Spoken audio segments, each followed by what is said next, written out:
What's going on, internet people? Chris Hughes here, Beyond Human Performance. Today, instead of doing a nutrient breakdown, I'm going to break down an exercise.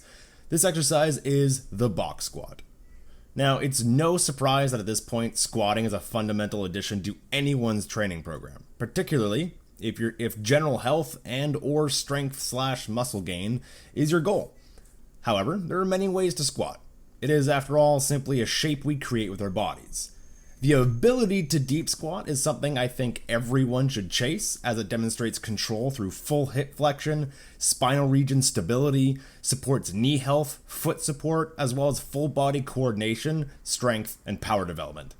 That being said, not everyone needs to or should be squatting deep under load, such as with a barbell on your back. There are many ways to skin a cat, as the saying goes. Beginners and or untrained individuals tend to look kind of awkward and unstable during the full movement, and so it looks kind of strange and not quite right. So, in comes the box squat. Used by both newbies and elite alike, the box squat is an underused tool and incredibly valuable.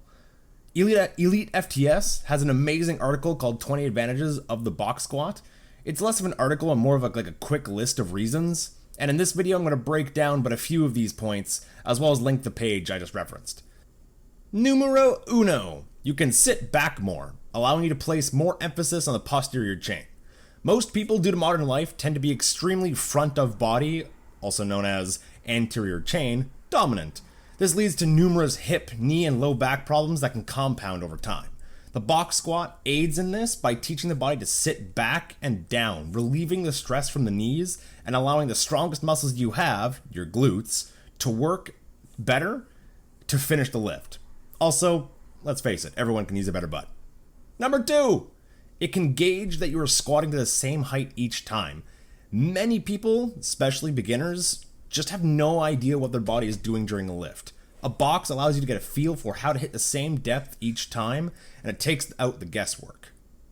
Number 3, it's easier to teach and for a lifter to adapt to a different stance, albeit wide to close or close to wide.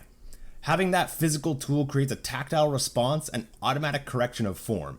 In short, it's easier to get right, easier to learn, and it's harder to screw up.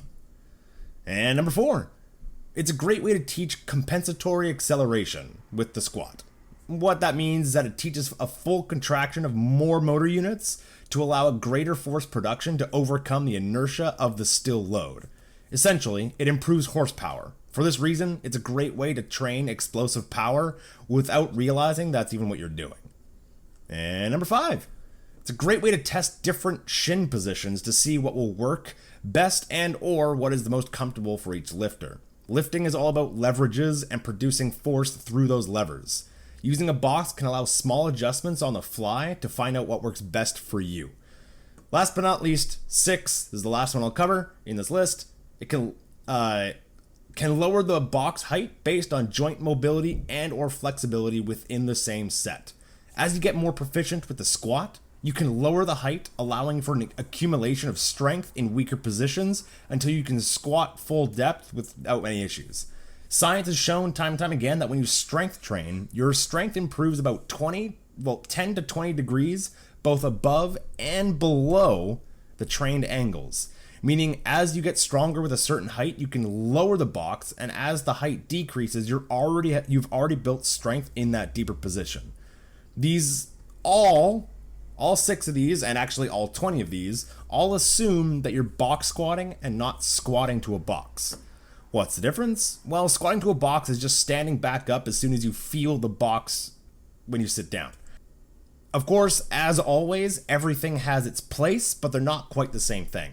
A box squat has a slight relaxation on the bottom, as if the box is a scale and you want that scale to read half your body weight. It's a slight relaxation that allows you to overcome this static position at the bottom with a dynamic contraction of your full body. And that's it. That's it for this video. Hopefully you found some value with it. Hopefully you'll no longer be afraid of box squatting.